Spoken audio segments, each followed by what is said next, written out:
നമസ്കാരം. ഇന്ന് നമ്മോടൊപ്പം ഉള്ളത് എറണാകുളം പനമ്പള്ളി നഗറിലെ ടോക്കിംഗ് ക്യൂർ എന്ന് പറയുന്ന കൗൺസിലിംഗ് സെന്ററിലെ സൈക്കോളജിസ്റ്റായ ഡോക്ടർ ബ്രെൽവിയാണ്.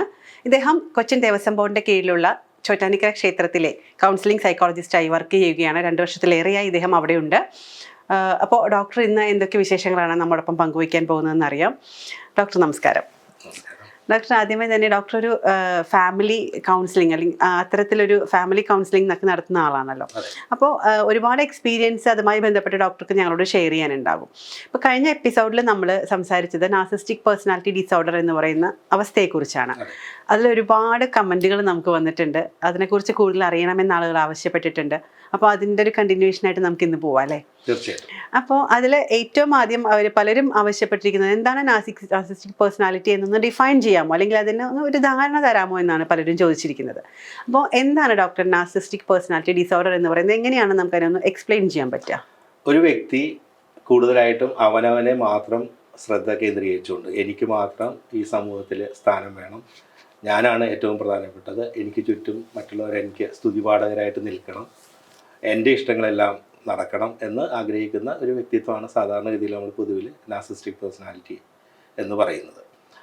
നമ്മൾ അന്ന് ഒരു കഥയുമായി ബന്ധപ്പെടുത്തി പറഞ്ഞു. ഒരു ഗ്രീക്ക് മിത്തോളജിയിലുള്ള നാർസിസസ് എന്ന് പറയുന്ന ഒരു കഥാപാത്രം സെൽഫ് ലവ് ആണ്. അയാൾ ഏറ്റവും കൂടുതൽ സെൽഫ് ലവ് ആണ്. പിന്നെ ഗ്രാൻഡ്യൂസിറ്റി എന്ന് പറയുന്നൊരു വാക്ക്, അതായത് അവർക്കാണ് ഏറ്റവും കൂടുതൽ ഇമ്പോർട്ടൻസ്, അവരാണ് ഏറ്റവും വലുത്, അവർക്ക് മറ്റുള്ളവരെക്കാളൊക്കെ ഒരുപാട് കഴിവുകളുണ്ട്, മറ്റുള്ളവരൊക്കെ അവർക്ക് ചുറ്റുമുള്ളവരൊക്കെ ഇവരെക്കാളും താഴ്ന്ന വ്യക്തികളാണ്, സുപ്പീരിയോറിറ്റി കോംപ്ലക്സ് ഒക്കെ ഫീൽ ചെയ്യുന്ന ഒരു വ്യക്തിത്വമാണ് നാർസിസ്റ്റിക്. അവർക്ക് അവരോട് മാത്രമാണ് സ്നേഹം, അവരാണ് ശരി പൂർണ്ണമായിട്ടും. അതെ, അവർ തന്നെയാണ് പൂർണ്ണമായിട്ടും ശരിയെന്ന് വിശ്വസിക്കുന്ന കൂട്ടരാണ്. ഡോക്ടർ, അപ്പോൾ നമ്മൾ കഴിഞ്ഞ എപ്പിസോഡുകളിൽ ഇത്തരം നാർസിസ്റ്റിക് പേഴ്സണാലിറ്റി ഡിസോർഡറിനെ പറ്റി പറഞ്ഞപ്പോൾ കൂടുതലും ഈ ഭാര്യ ഭർത്തൃ ബന്ധത്തിൽ വരുന്ന പ്രശ്നങ്ങളെ കുറിച്ചൊക്കെയാണ് പറഞ്ഞത്.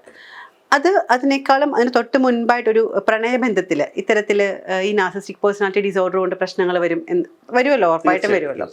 അപ്പോൾ അതിൽ ഈ ലവ് ബോംബിംഗ് എന്ന് പറയുന്ന ഒരു ടേം ഒരു അങ്ങനെ പറഞ്ഞു കേൾക്കാറുണ്ട്. എന്താണ് ഡോക്ടർ ഈ ലവ് ബോംബിംഗ് എന്ന് പറഞ്ഞാൽ? നാർസിസ്റ്റിക് പേഴ്സണാലിറ്റി ഡിസോർഡറും ലവ് ബോംബിംഗ് എന്ന് പറയുന്ന ഒരു വാക്കും തമ്മിൽ വളരെയധികം കണക്ഷൻ, അത് ആളുകൾക്കിടയിൽ പലർക്കും അറിയാവുന്ന ഒരു കാര്യം തന്നെയാണ്. പ്രണയം എന്ന് പറയുന്നത് വളരെ സുന്ദരമായിട്ടുള്ളൊരു കാര്യമാണ്. പ്രത്യേകിച്ച് ഒരു കാലഘട്ടത്തിൽ അഡോളസൻ്റ് ഏജ് കാലം മുതലേ കുട്ടികൾക്ക്, ആൺകുട്ടികൾക്ക് പെൺകുട്ടികളുടെ അടുത്തും പെൺകുട്ടികൾക്ക് ആൺകുട്ടികളുടെ അടുത്തും പ്രണയം തോന്നുക എന്ന് പറയുന്നത് വളരെ സ്വാഭാവികമായിട്ടുള്ളൊരു കാര്യമാണ്. ഇതിൻ്റെ എപ്പോഴും നമ്മൾ ന്യൂറോ സയൻസുമായിട്ട് കണക്ട് ചെയ്താൽ കുറച്ചുകൂടി നമുക്ക് മനസ്സിലാക്കാൻ, അല്ലെങ്കിൽ അതിൻ്റെ കാര്യങ്ങൾ കുറച്ചുകൂടി അറിയാൻ രസമായിരിക്കുള്ളൂ. ഒരു പ്രണയം ഉണ്ടാകുന്ന സമയത്ത് തീർച്ചയായിട്ടും ചില ഹോർമോണുകളും ന്യൂറോ ട്രാൻസ്മിറ്റേഴ്സൊക്കെ, നമ്മളുടെ തലച്ചോറിലെ ഹോർമോണുകൾ, ന്യൂറോ ട്രാൻസ്മിറ്റേഴ്സ് എല്ലാം പ്രവർത്തിക്കുന്നുണ്ട്. നമുക്ക് മനസ്സിന് സന്തോഷം കിട്ടുക എന്ന് പറയുന്നത് ബ്രെയിനിൽ ഡോപ്പമിൻ എന്ന് പറയുന്ന ന്യൂറോ ട്രാൻസ്മിറ്റർ ഉണ്ടാകുമ്പോഴാണ്. നമുക്ക് ഇഷ്ടമുള്ളൊരു കവിത കേൾക്കുമ്പോഴോ ഒരാളുമായിട്ട് സംസാരിക്കുമ്പോഴോ നമുക്ക് ഇഷ്ടമുള്ള കാര്യങ്ങളൊക്കെ ചെയ്യുമ്പോൾ ബ്രെയിനിൽ ഇതുപോലെ തന്നെ ഡോപ്പമിൻ എന്ന് പറയുന്നതും അതുപോലെ സെറട്ടോണിൻ എന്ന് പറയുന്ന ന്യൂറോ ട്രാൻസ്മിറ്റേഴ്സൊക്കെ ധാരാളം പ്രവർത്തിക്കുന്നുണ്ട്. അതുകൊണ്ടാണ് നമുക്ക് സന്തോഷം കിട്ടുന്നത്. ഹാപ്പി ഹോർമോൺ എന്നാണ് ഡോപ്പമിനെ പറയുന്നത് തന്നെ. പക്ഷേ അതിനേക്കാളൊപ്പം അല്ലെങ്കിൽ അതിനോടൊപ്പം തന്നെ ഒരു പ്രണയബന്ധത്തിൽ ഏർപ്പെടുന്ന സമയത്ത് ഓക്സിറ്റോസിനും ഫെറോമോൺ എന്ന് പറയുന്ന ഹോർമോണുകൾ കൂടി ഉൽപ്പാദിപ്പിക്കുന്നുണ്ട്. ശരിക്കും പറഞ്ഞാൽ ഈ ഹോർമോണുകളുടെ കളിയാണ്. ഈ ഫെറോമോൺ എന്ന് പറയുന്ന ഹോർമോൺ ഒരു വ്യക്തിയെ നമ്മൾ കൂടുതൽ ഇഷ്ടപ്പെടുകയും ഓരോ തവണ കാണുമ്പോഴും അവർ ചിലപ്പോൾ ആ വ്യക്തിയുടെ ഏതെങ്കിലും സംസാര രീതിയായിരിക്കാം, അല്ലെങ്കിൽ ശരീരഭാഗങ്ങളായിരിക്കാം, കണ്ണോ മൂക്കോ ചെവി എന്നൊക്കെ പറഞ്ഞ് നമുക്ക് തമാശ രൂപത്തിലൊക്കെ വേണമെങ്കിൽ പറയാം. അപ്പോൾ അതൊക്കെ ആയിരിക്കും അവർ കൂടുതലായിട്ട് ആകർഷിക്കുന്നത്. മാത്രമല്ല അവരുടെ സംസാരം കേൾക്കുമ്പോൾ, ഇപ്പോൾ ഈ കാലഘട്ടത്തിലാണെങ്കിൽ മൊബൈലിലാകുമ്പോൾ അവരുടെ ടെക്സ്റ്റ് മെസ്സേജ് കാണുമ്പോൾ ഒക്കെ, അല്ലെങ്കിൽ അവരെ പറ്റി ആലോചിക്കുമ്പോഴൊക്കെ ഈ പറയുന്ന ഹോർമോണുകളുടെ അളവ് ഇങ്ങനെ കൂടി വരും. അതുപോലെ തന്നെ ടച്ച് എന്ന് പറയുന്നത് വളരെ ഇമ്പോർട്ടൻ്റ് ആയിട്ടുള്ളൊരു കാര്യമാണ്. അത് ഈ ഓക്സിറ്റോസിൻ പോലെയുള്ള ഹോർമോണുകളെ വളരെ ഗണ്യമായ തോതിൽ അതായത് ശക്തമായിട്ട് നമ്മളുടെ തലച്ചോറിലുണ്ടാവും. അപ്പോൾ ഒരു ഘട്ടം എത്തിക്കഴിയുമ്പോഴേക്കും ഈ രണ്ട് വ്യക്തികൾ തമ്മിൽ പരസ്പരം കാണാൻ പറ്റാത്ത ഒരവസ്ഥ വരികയും കാണാതിരിക്കാൻ പറ്റാത്ത അവസ്ഥ വരികയും, അതുപോലെ തന്നെ ഈ ഓക്സിറ്റോസിൻ്റെയും ഈ ഫെറോമോണിൻ്റെ എല്ലാം ഇൻഫ്ലുവൻസ്, സ്വാധീനം കൊണ്ട് അവർ പരസ്പരം അവരുടെ റിയൽ നേച്ചർ പലപ്പോഴും ഹൈഡ് ചെയ്യപ്പെടും. അവരറിഞ്ഞുകൊണ്ടാകണമെന്നില്ല. ആ വ്യക്തി ഒരു മൂടുപടം പോലെ വേറൊരു വ്യക്തിത്വമായിട്ടായിരിക്കും മറ്റൊരാൾക്ക് പരസ്പരം, രണ്ടു കൂട്ടർക്കും അങ്ങനെ തന്നെ ആയിരിക്കുള്ളൂ, അങ്ങനെ അനുഭവപ്പെടും. അപ്പോൾ ഇത് ഇപ്പോൾ ഇതിൻ്റെ മൂർധന്യാവസ്ഥയിലാണ്. ഈ ഫെറോമോൺ ഓക്സിറ്റോസിനൊക്കെ അതിൻ്റെ 100% എത്തിക്കഴിയുമ്പോഴേക്കും ഈ ഒരു അവസ്ഥ. അപ്പോൾ പിന്നെ ഇവർക്ക് രണ്ടുപേർക്കും പരസ്പരം ഒന്നിച്ചല്ലാതെ പിരിയാൻ പറ്റാത്തൊരവസ്ഥയിലെത്തുകയും അങ്ങനെ വരുമ്പോൾ ചിലപ്പോൾ വീട്ടുകാരും വേണ്ട നാട്ടുകാരും വേണ്ട എന്നുള്ളൊരു അവസ്ഥയിലേക്ക് അവർ ചിലപ്പോൾ ഒളിച്ചോടി പോകുന്നതൊക്കെ ആകുന്ന കാര്യങ്ങൾ പലപ്പോഴും ഇതുപോലെയുള്ള സംഭവിക്കുന്നതാണ്.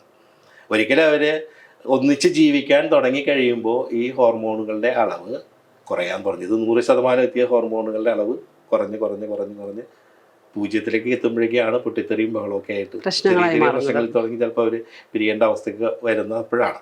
ഇത് ഞാൻ സാധാരണ പ്രണയത്തിൻ്റെ കാര്യമാണ് പറഞ്ഞത്. ഒരു നാർസിസ്റ്റിക് പേഴ്സണാലിറ്റി ഉള്ളൊരു വ്യക്തി പ്രണയത്തിൽ ഏർപ്പെടുമ്പോൾ കുറച്ചുകൂടി കാര്യങ്ങൾ സങ്കീർണമാണ്. പ്രത്യേകിച്ച് ഞാനിപ്പോൾ ഒരു ആൺകുട്ടിയും പെൺകുട്ടിയിലും എന്താ ഇപ്പോൾ ഒരു നാർസിസ്റ്റിക് പേഴ്സണാലിറ്റി ഉള്ള ഒരു യുവാവ് എന്നുള്ളൊരു കോൺസെപ്റ്റ് നമ്മൾ എടുക്കുക. അപ്പോൾ അതിൽ ഈ പ്രണയത്തിൽ പെട്ടുപോകുന്ന ഒരു പെൺകുട്ടി ഇങ്ങനെ നമ്മൾ കണക്കാക്കാം. ഇത് നേരെ തിരിച്ച് സംഭവിക്കാം കേട്ടോ. നാർസിസ്റ്റിക് ആകാം.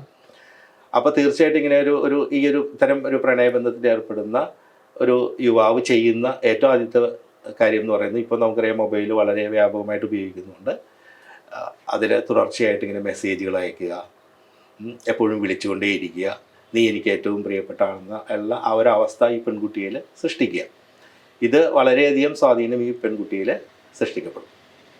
മറ്റൊന്ന്, എല്ലാവരും അങ്ങനെയാണല്ലോ, ഈ പ്രണയത്തിൽ ഏർപ്പെടുന്നവരാണെങ്കിലും അല്ലെങ്കിലും നമ്മളിലൊക്കെ ഒരു ശിശുഭാവമുണ്ട്, ഒരു കുട്ടിഭാവമുണ്ട്. എന്ന് പറഞ്ഞാൽ നമ്മൾക്ക് മറ്റുള്ളവർ നമ്മളെ നന്നായിട്ട് പ്രശംസിക്കുന്നതും കഡിൽ ചെയ്യുന്നതും നല്ല വാക്കുകൾ പറയുന്നതും കൊഞ്ചിക്കുന്നതും ലാളിക്കുന്നതും നമുക്ക് എല്ലാവർക്കും ഇഷ്ടമാണ്.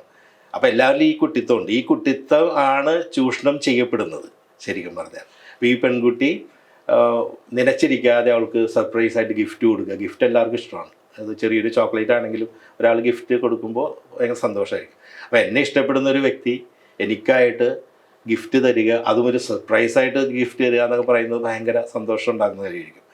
ഇതെല്ലാം അവർ തമ്മിലുള്ള ബന്ധം കൂടുതൽ ഉറപ്പിക്കാനായിട്ടുള്ളൊരു സന്ദർഭം. മാത്രമല്ല ഈ ഗിഫ്റ്റുകളിൽ പലതും വളരെ വിലപിടിപ്പുള്ള ഗിഫ്റ്റുകളായിരിക്കുള്ളൂ. അപ്പോൾ വിലപിടിപ്പുള്ള ഗിഫ്റ്റുകൾ അത് സർപ്രൈസായിട്ട് കൊണ്ടുവന്ന് തരുന്നു. ആ ഒരു വ്യക്തിയെ തീർച്ചയായിട്ടും ആ പെൺകുട്ടി ഇഷ്ടപ്പെട്ടു പോകും. ഇത് കൂടാതെ മറ്റൊന്ന് എന്താ വെച്ചിട്ടുണ്ടെങ്കിൽ, ഇയാൾക്ക് ഈ കുട്ടിയോട് കൂടുതൽ താല്പര്യമാണെന്ന് കാണിക്കാൻ വേണ്ടിയിട്ട് എപ്പോഴും നല്ല നല്ല വാക്കുകളേ പറയുകയുള്ളൂ. എത്ര നേരം വേണമെങ്കിലും കേട്ടിരിക്കാൻ പറ്റുന്ന വാക്കുകളായിരിക്കും പറയുന്നത്. പക്ഷെ ഒരിക്കൽ അത് മാത്രമല്ല, ഈ ഇത്തരം വാക്കുകളൊക്കെ തുടങ്ങി എങ്ങനെയും എത്രയും പെട്ടെന്ന് ഈ പ്രണയബന്ധം ശക്തിപ്പെടുത്തണം, ഈ പെൺകുട്ടി ഇയാളുടേതാണ് എന്നുള്ള ഒരു അവസ്ഥ എത്തിക്കാനായിട്ട് കൂടുതൽ തിടുക്കം കാണിക്കുന്ന വ്യക്തിയായിരിക്കുള്ളൂ ഇവർ. വളരെ ഫാസ്റ്റായിട്ട് അത് എത്രയും പെട്ടെന്ന് ഇവർ തമ്മിൽ പ്രണയബന്ധത്തിൽ തുടക്കത്തിൽ ഉണ്ടാകുന്ന ആ ബന്ധം കൂടുതൽ ശക്തമാക്കിയിട്ട് ഈ പെൺകുട്ടി എൻ്റേതാണ്, അല്ലെങ്കിൽ ഞങ്ങൾ തമ്മിലുള്ള പ്രണയബന്ധം വളരെ ശക്തമായിട്ടുള്ള ഒന്നാണെന്നുള്ള അവസ്ഥയിൽ എത്തിക്കും വളരെ ഫാസ്റ്റായിട്ട്. ഒരു പക്ഷേ ഈവൻ ഫിസിക്കൽ റിലേഷൻഷിപ്പിലേക്ക് വരെ അത് പോകാം. അത് കഴിഞ്ഞ് കഴിഞ്ഞാൽ പിന്നെ ഇയാളുടെ കയ്യിൽ ഏകദേശം കൺട്രോൾ കിട്ടി എന്നുള്ള, അതാണല്ലോ ഒരു നാർസിസ്റ്റിക് പേഴ്സണാലിറ്റിയുടെ ഒരു പ്രത്യേകത. അയാൾക്ക് കൺട്രോൾ കിട്ടിയെന്ന് തോന്നിക്കഴിയുമ്പോൾ ആ നിമിഷം മുതൽ അയാളുടെ പതുക്കെ അയാളുടെ സ്വഭാവം പുറത്തേക്ക് എടുക്കാൻ തുടങ്ങും. എന്ന് പറഞ്ഞാൽ സോഷ്യൽ മീഡിയയിലൊക്കെ ഈ പെൺകുട്ടിക്ക് മറ്റ് ആളുകളുമായിട്ട് ഫ്രണ്ട്സൊക്കെ ആയിട്ടുള്ള ചാറ്റ് ചെയ്യുന്ന രീതികൾ അതൊക്കെ തൽക്കാലം സ്റ്റോപ്പ് ചെയ്യിക്കും. അതൊന്നും വേണ്ട.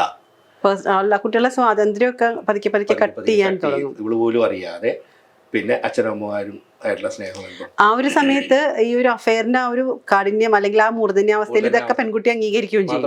മാത്രമല്ല വിലപിടിപ്പുള്ള വസ്തുക്കൾ കൊണ്ടുവന്ന് തരുന്നു. ഇത്രയും പ്രിയപ്പെട്ട ഒരാളെ എനിക്ക് വെറുപ്പിക്കാൻ പറ്റില്ല.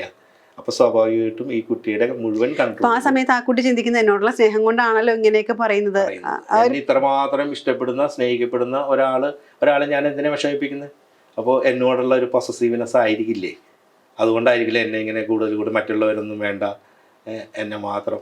അപ്പോൾ ഈ ഒരു അവസ്ഥ സൃഷ്ടിച്ച് അയാൾ ആ പ്രണയബന്ധത്തിൽ ഏർപ്പെടുത്തുന്ന ആ പെൺകുട്ടിയുടെ കാര്യം പിന്നീടാണ് വളരെ ദുരിതപൂർണമായിട്ട് മാറുന്നത്.